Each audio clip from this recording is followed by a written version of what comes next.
కొద్దిగా విని ఇప్పుడు ఇది పేపర్ లేదు కంపల్సరీ రావాలా.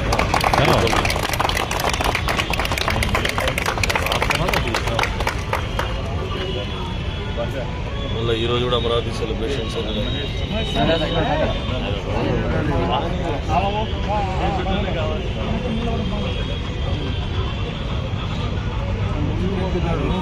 సార్. ఏప్రిల్ 2, 2026 తెలుగు జాతికి ఆంధ్రప్రదేశ్కు సువర్ణాక్షరాలతో లిఖించదగిన చారిత్రాత్మకమైన రోజు. ఆ రోజు ఆంధ్రప్రదేశ్కి అమరావతి రాజధానిగా కేంద్ర ప్రభుత్వం చట్టబద్ధత కల్పించిన రోజు. ఈ సందర్భంగా రాష్ట్ర వ్యాప్తంగా జరుగుతున్నటువంటి సంబరాల్లో భాగంగా ఈరోజు నంద్యాల జిల్లా చిన్న వీధి వ్యాపారస్తుల సంక్షేమ సంఘం తరపున పూజ్యులు, పెద్దలు, గౌరవనీయులు, మా అందరి యొక్క శ్రేయోభిలాషి, నంద్యాల అభివృద్ధికి సుదీర్ఘకాలంగా విశేషమైనటువంటి కృషి దశాబ్దాలుగా చేసినటువంటి గౌరవనీయులు రాష్ట్ర మైనారిటీ న్యాయ సంక్షేమ శాఖ మంత్రివర్యులు ఎన్ఎండి ఫరూక్ గారి ఆధ్వర్యంలో ఈరోజు ఈ సంబరాలు చేసుకుంటున్నాము.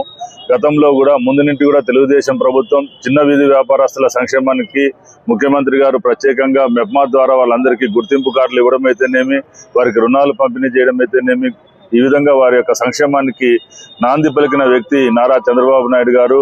ఇప్పుడు కూడా ఈ జిల్లా వీధి వ్యాపారస్తుల సంక్షేమ సంఘం తరఫున ముఖ్యమంత్రి నారా చంద్రబాబు నాయుడు గారికి, అదేవిధంగా దీన్ని చట్టబద్ధత కల్పించడానికి కేంద్రంలో సహకరించినటువంటి ప్రధానమంత్రి నరేంద్ర మోడీ గారికి, వీరికి సహకరించినటువంటి ఉప ముఖ్యమంత్రి పవన్ కళ్యాణ్ గారికి, ప్రత్యేకంగా దీనికోసం విశేష కృషి చేసినటువంటి రాష్ట్ర విద్యా ఐటీ శాఖ మంత్రివర్యులు నారా లోకేష్ గారికి,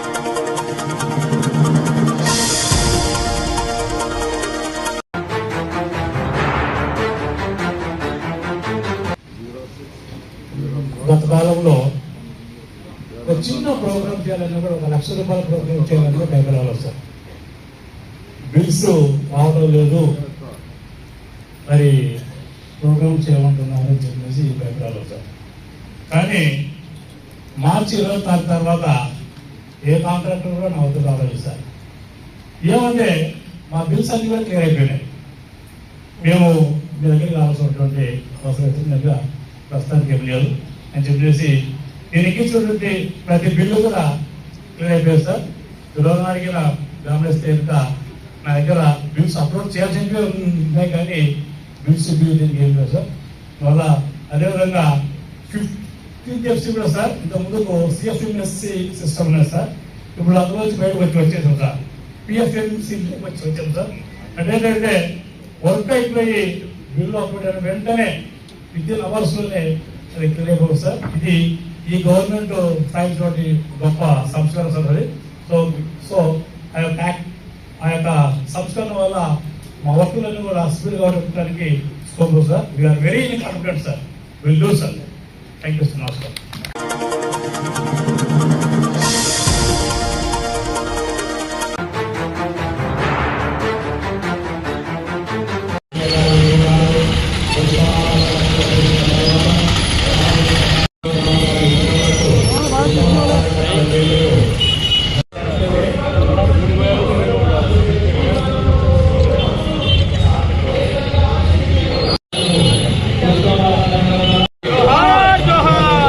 డాక్టర్ బాబు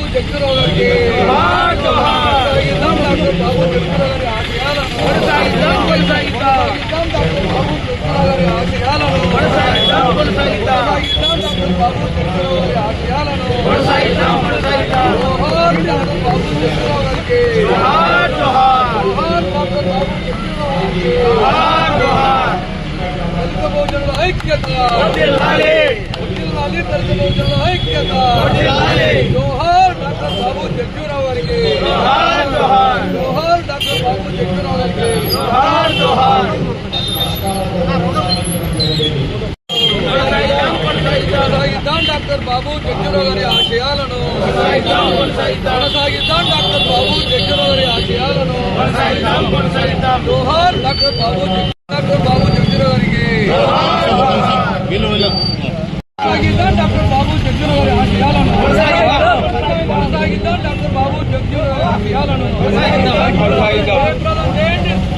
118 డాక్టర్ బాబు జగ్జీరావు గారు చేయండి. సంజయ్ రెడ్డి గారు వచ్చారు, అదేవిధంగా మధురయ్య గారు వచ్చారు, మధు గంగావతి గారు వచ్చారు, చాలా మంది దేశ నాయకులు, చంద్రశేఖర్ గారు. దేశమంతా జనతా పార్టీ వచ్చింది, నంద్యాల మాత్రం కాంగ్రెస్ పార్టీ గెలిచింది. ఎక్కువగా ఓడిపోవడం జరిగింది. మళ్ళా ఎన్నికలు పదవులు చేశారు, పదవులు అన్నీ తెచ్చారు. పేదవారిని ఆదుకోవాలా, సమాజంలో గుర్తింపు రావాలా, కావాలంటే మనం ఏం చేయాలా రాజకీయాలు చేస్తారు. మనం రెండుగా మంత్రివర్యులు గారు, కలెక్టర్ గారు, అలాగే ఏఎస్పీ గారు కలిసి ప్రైజులు ఇస్తున్నారు. పుస్తకాలు బయట చూడమ్మా.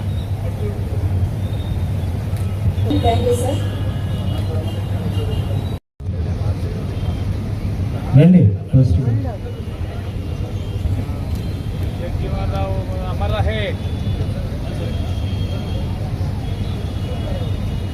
డాక్టర్ బాబు జగ్జీవనరావు గారికి జోహార్, డాక్టర్ బాబు జగ్జీవనరావు గారికి జోహార్.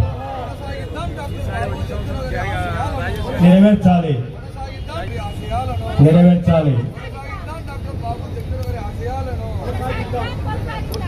దళిత బహుజనుల ఐక్యత, వర్ధిల్లాలి, మహిళల ఐక్యత, వర్ధిల్లాలి, మహిళా విద్యార్థుల నాయకత్వం. వర్ధిల్లాలి.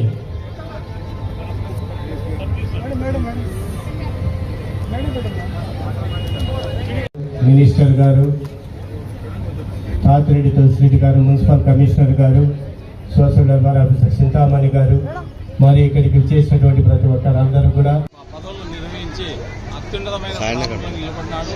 అలాగే ఉప ప్రధానిగా కూడా పనిచేశారు. ఈయన జీవిత కాలంలో ఇండోపాక్ యుద్ధం వచ్చినప్పుడు కూడా రక్షణ శాఖ మంత్రిగా ఉండి ఆయన ఇండియాను గెలిచేలాగా చూశారు. ఎంతో పటిష్టంగా నీతి నిజాయితీతో పనిచేసి ఒక మంచి నాయకుడిగా ఆదర్శవంతంగా ఆయన భారతదేశంలోని జనాలందరికీ, బడుగు బలహీన దళిత వర్గాలందరికీ ఆదర్శంగా నిలిచినటువంటి ఒక మహోన్నతమైనటువంటి వ్యక్తి. అటువంటి జయంతిని జరుపుకోవడం చాలా శుభకరం. ఎందుకంటే ప్రతి సంవత్సరం కూడా ఇటువంటి వాళ్ళను మనం గుర్తు చేసుకుంటూ ఉండాలా. మన దేశం కోసం ఎంతో పాటుపడి చేసిన నాయకులు వీళ్ళ గురించి మనం ఎప్పుడూ నిత్యం స్మరించుకుంటూ ఉండాలా. వీళ్ళ గురించి మన పిల్లలకు వీళ్ళందరూ కూడా మనం తెలియజేస్తూ ఉండాలా. అటువంటి మహానాయకుల యొక్క చరిత్రను ఎప్పుడు చదవమని చెప్తా ఉండాలా. అలాగే దళితుల యొక్క ఉన్నతి, బాగోన్నతిని కూడా ప్రస్తుతం మన నాయకులందరూ కూడా అభ్యున్నతిని కోరుకోవాలని చెప్పేసి నేను తెలియజేసుకుంటున్నా. అట్టడుగుండే స్థానం నుంచి పై స్థానంలో ఉండగా నాయకుడు అనే వ్యక్తి 10 మంది నాయకులను క్రియేట్ చేస్తే ఈజ్ ఎ గుడ్ లీడర్ అని చెప్పి చెప్తారు. కాబట్టి మంచి నాయకులను మనం తయారు చేయాలని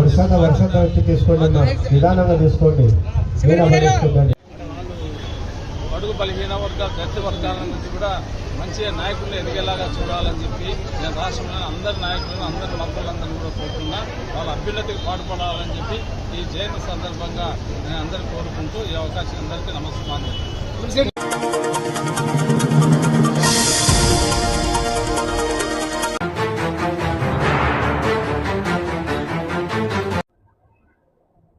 నిన్నటి దినమున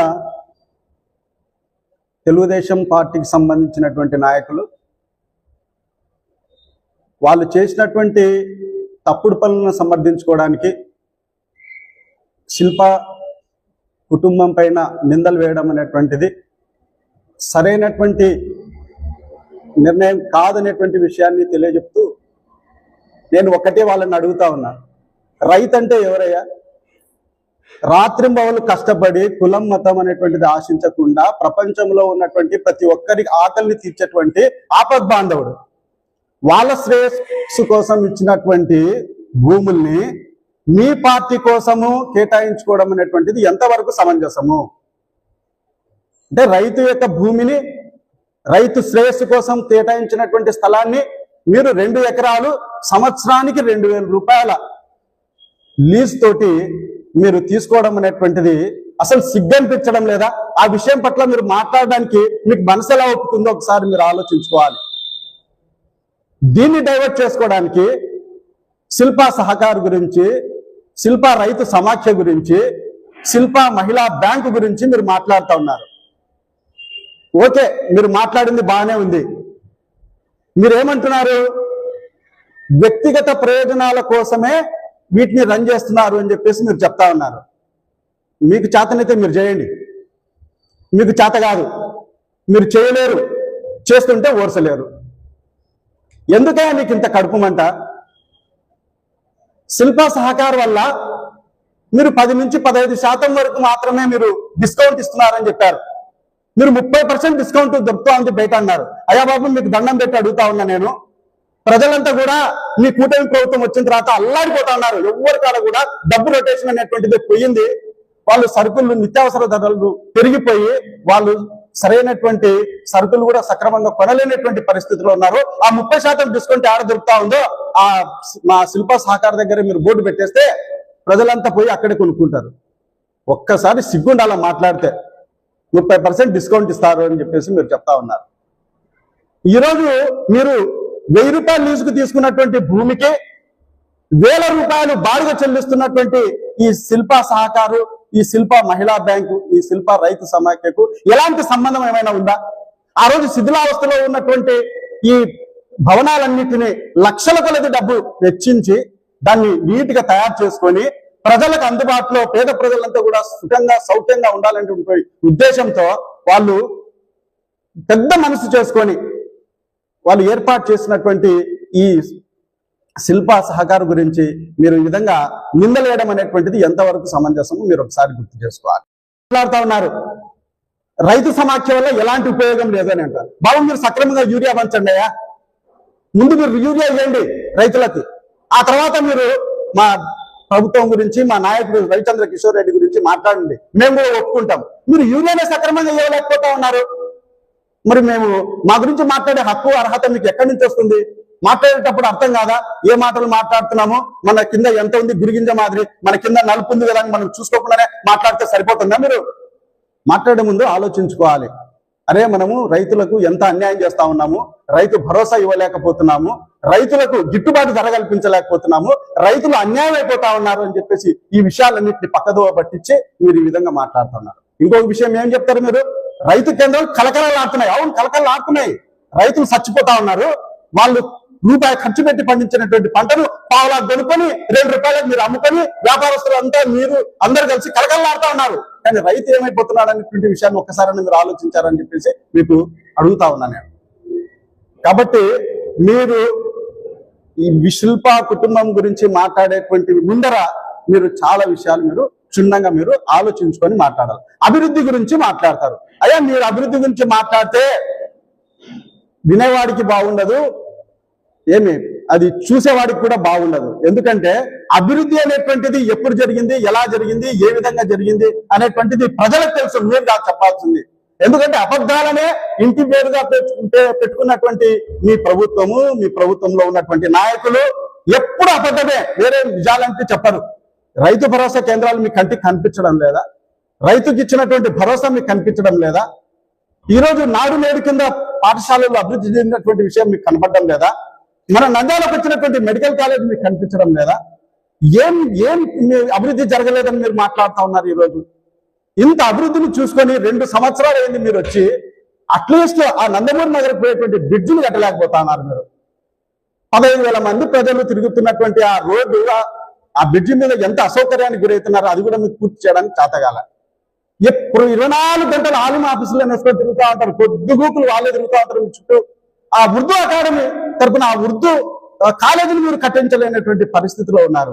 ఏం మాట్లాడాలా మీ గురించి చెప్పండి. మీరు మాట్లాడేటప్పుడు అర్థం కావా ఇవన్నీ? ఏదో ఒకటి మాట్లాడితే చాలు, లాటరీలో పదవులు దొరికినాయి, మేము ఏం మాట్లాడితే చెల్లుబాటు అవుతుంది, ఎవరేమనుకుంటే మాకేం లేని అనుకుంటున్నారా? ఇదేనా మీకు శిక్షణా తరగతుల్లో నేర్పిస్తా ఉండేది? ఎంత అన్యాయంగా మీరు మాట్లాడుతున్నారో ఒకసారి ఆలోచన చేసుకోండి. ఈరోజు ఆ బొగ్గులైన్లు అయితే ఈ చరిత్ర ఏ సిరాతో నేను చిన్నగున్నప్పటి నుంచి చూస్తా ఉన్నా. ఎంత కాలమయా మీరు మోసం చేసేది ఆ బొగ్గులైన్లో ఉన్నటువంటి వాళ్ళను. ఎప్పుడో ఆ ఏరియాలో ఉన్నటువంటి నాయకుడు ఒక మిద్దె చిన్న సిన్న అడ్డ పెట్టుకొని రాత్రికి రాత్రి జిరాక్స్ పట్టాలు వంచి పొద్దున ఓట్లు వేయించుకుంటారు. అవి జిరాక్స్ కాగితాలు అని చెప్పి తెలిసిన తర్వాత తూచ్ అని చెప్పేసి మళ్ళీ పక్కన పాడేస్తారు. మళ్ళీ ఇంకొక ఎలక్షన్, మళ్ళీ ఇదే పరిస్థితి. లాస్ట్కి ఈ రోజు కూడా వాళ్ళకి పట్టాలు లేకుండా వాళ్ళకి మీరు మోసం చేసి వాళ్ళని అక్కడి నుంచి నిరాశ్రయం చేసి వాళ్ళ జీవితాలతో, వాళ్ళ కన్నీళ్లతో మీరు ఆటలాడుకుంటా ఉన్నారు. మీరు మాట్లాడే వాళ్ళే, అభివృద్ధి గురించి మాట్లాడే వాళ్ళే. మీకు ప్రజల గురించి అభివృద్ధి గురించి ఎలాంటి ఆలోచన లేదు. మీకు కావాల్సింది ఏంటి అంటే మీరు ఏదో రకంగా మీ యొక్క దోపిడికి మీకు అడ్డంకులు లేకుండా చేసుకోవాలనేటువంటి ఆలోచనే. మీ మార్కెట్ యార్డ్ లో ఒక లేడీ ఆఫీసర్ని ఏడిపించి పంపించినారు. ఆ ఉసురు మీకేం కొట్టుకోకుండా పోదు. ఒకటి చెప్తున్నా, రైతుల పక్షాన ప్రతి పార్టీ పోరాడుతూ ఉంది. ఏవి సిపిఐ పార్టీలు కూడా పోరాడుతున్నాయి. రైతు అనేటువంటి పదాన్ని పెట్టుకున్నటువంటి వైఎస్ఆర్సీపీ పార్టీ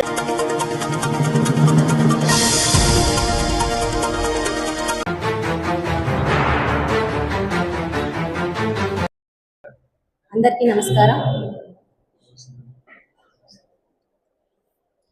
నమస్కారం.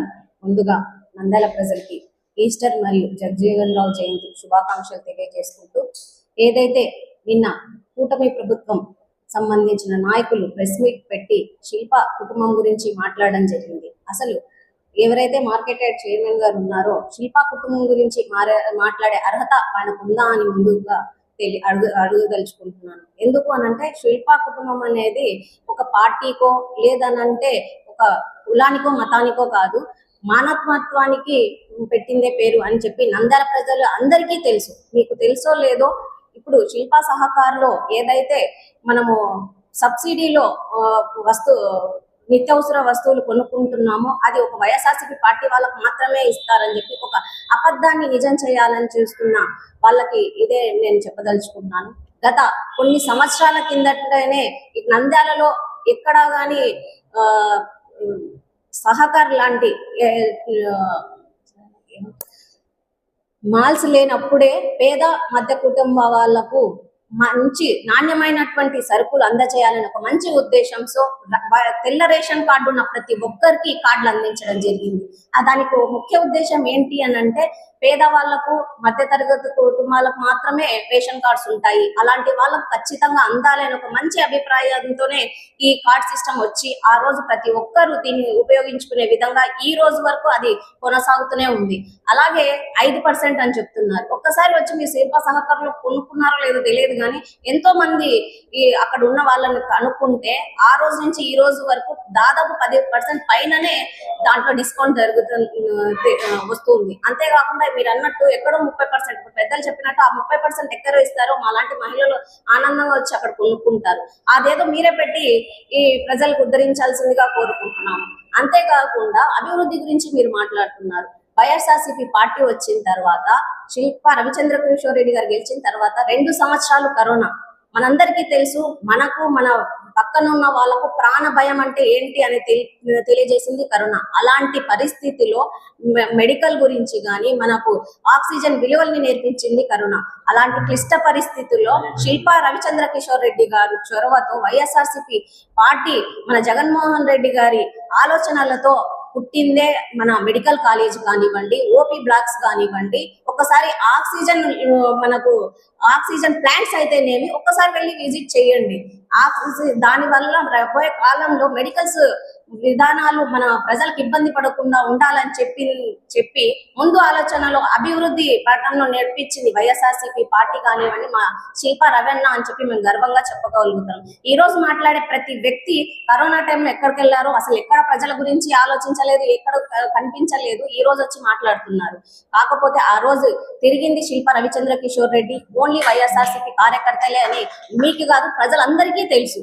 అంతేకాకుండా ఈ రోజు అభివృద్ధి అని అంటున్నారు. ఒక్కసారి ఇంటికి గెలిచి రచ్చ గెలిచండి అని చెప్తారు. ప్రతి వార్డ్ లో ఎన్నో అభివృద్ధి కార్యక్రమాలు కానివ్వండి, నేడు నాడు పాఠశాలలు కానివ్వండి, రోడ్స్ అయితేనేమి, డ్రైన్స్ అయితేనేమి, పైప్ లైన్స్ అయితేనేమి, ఇలా ఎన్నో కోట్ల రూపాయలతో 3 సంవత్సరాలలో డెవలప్ అంటే ఏంటి అని నెందలకు చూపించిన ఇది మా రవణ అని చెప్పి మేము ఈరోజు గర్వంగా చెప్పగలుగుతున్నాము. అంతేకాకుండా మార్కెట్ యార్డ్ నూనెపల్ల ప్రాంత ప్రజలందరికీ తెలుసు. మార్కెట్ యార్డ్ మేము చిన్నప్పటి నుంచి చూస్తున్నాము. అక్కడ రైతులకు ఎన్నో ఉపయోగ కార్యక్రమాలు జరిగేవి. కానీ మిర్చి యాడ్ మనము అందరికి తెలుసు, గుంటూరు లెవెల్లో మిర్చి యాడ్ రావాలని ఒక మంచి ఉద్దేశంతో మిర్చి యాడ్ ని మా రవణ గారు తీసుకొస్తే ఈ రోజు మిర్చి యాడే ఉందో లేదో కానీ తెలియకుండా రైతులకు చేస్తున్నారు. ఒక మార్కెట్ యాడ్ లో టీడీపీ పార్టీ ఆఫీస్ కి ఎందుకు, ఎట్లీస్ట్ మనకు ఇక్కడ నంద్యాలలో గవర్నమెంట్ కి సంబంధించి ఏసీ గోడౌన్స్ లేవు. ఆ ఏసీ గోడౌన్ నిర్మించండి, కొనుగోలు కేంద్రాలు నిర్మించండి. రైతులకు అవసరమైనటువంటి రైతులకు ఉన్నటువంటి రైట్ ని వేరే వాళ్ళకు దత్తత చేయడం అనేది మంచి పద్ధతి కాదని చెప్పే కదా ప్రశ్నించడం జరిగింది.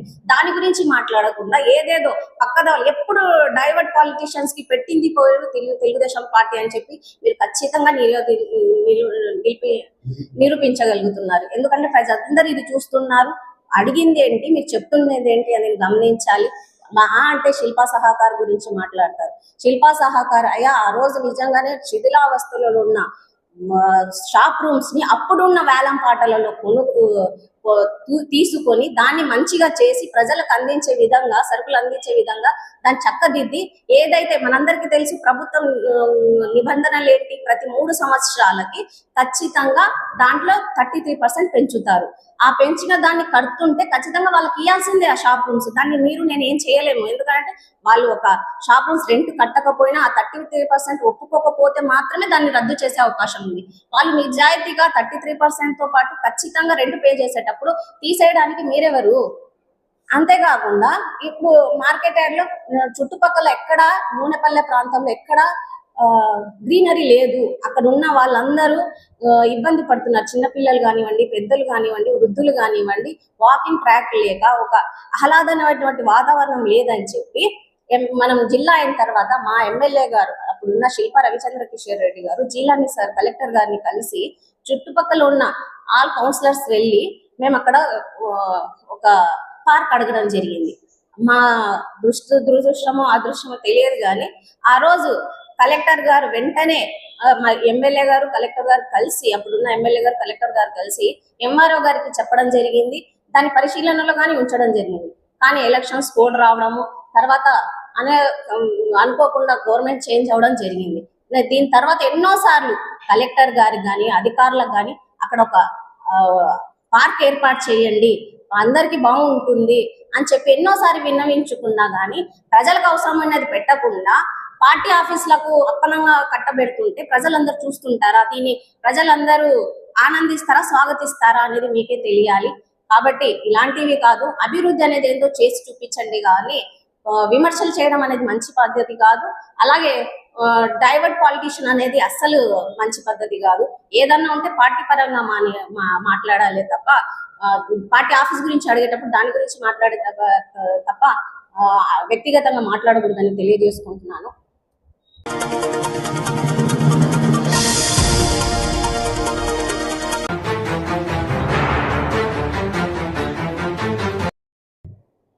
ఈరోజు నంద్యాల ప్రజలకు కొన్ని విషయాలు తెలియజేయాలని చెప్పేసి మీడియా సమావేశం ఏర్పాటు చేయడం జరిగింది.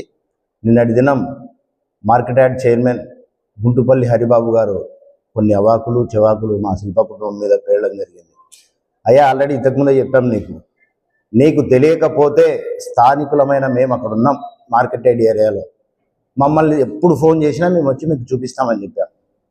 ఆ రోజు శిల్పా ఫ్యామిలీ ఆ రూములు రెంట్కి తీసుకున్నప్పుడు ఆడ పందులు ఆవులు సంసారం చేస్తూ ఉన్నాయి. మీకు తెలుసా? ఎప్పుడైనా చూసారా?